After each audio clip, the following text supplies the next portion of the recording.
I would like to talk about tailbone, senkots, or sacrum.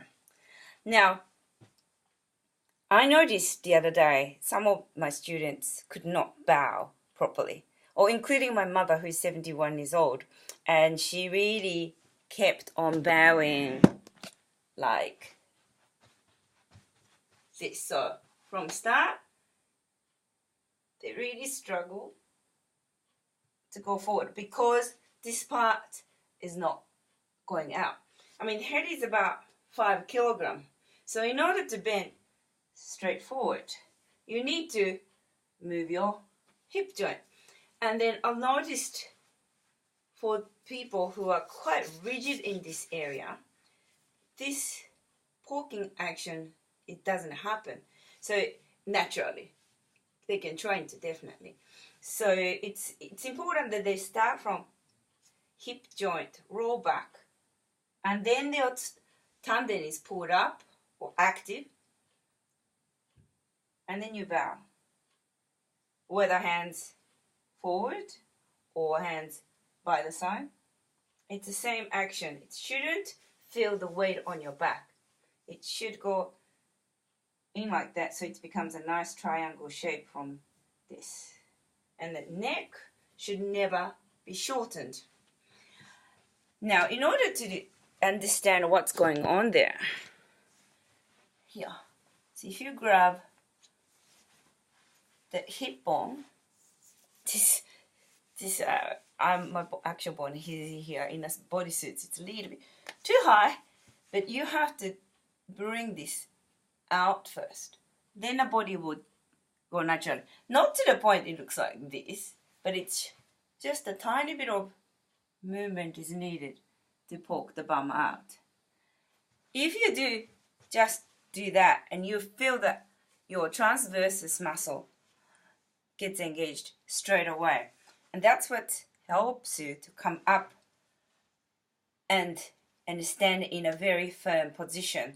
So then you will have a strong stance and evenly distributed body weight on your feet. So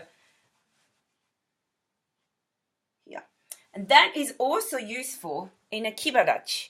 A lot of people have difficulties in having a good sustained Kiba dachi. That's because this part is not engaged, so they try to go like this. This is often typical in the male. They try to go like this, and that all goes to your quads, and that's really heavy work. So it's more like lifted up, so belly button in and engaged up, and that goes to entire body. For girls, they tend to go like that, and they really work hard like this, and that's also very hard on the body, and the core is not engaged. So in and up, so tanden is shrunk, and then go that way. In other words, for the males who have a very stiff side, I want you to think this first. So just bring this out, and then you'll be able to go straight down. Make sure this out first, then release it so you feel the core engagement, then go down. And that's the way you can sustain the body weight in your Kiba dachi. So you can have this movement and in all worked here. So it's not, the core has to work super hard. Same as Zenkusu dachi.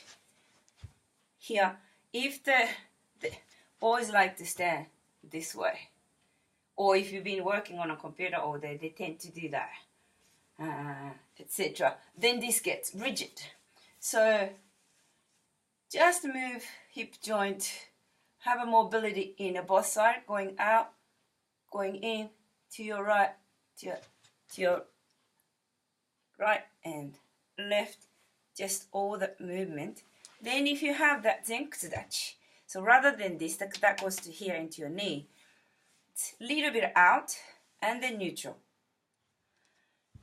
If you already tend to stand like this, which I have the habit of, then I have to engage this one in. So So everyone has a different habit. So I'd like you to find out what your habit is. Okay, but if you have a struggle, if you stand in Senku dachi and you feel your knees pulling, then your hip joint may be tilting forward too much. So in that case, push it out and release. Then you can really sustain the body weight evenly so your spine can support your legs, so as your feet. So don't overwork in your cord, because that's particularly typical of shoulder kind of injuries.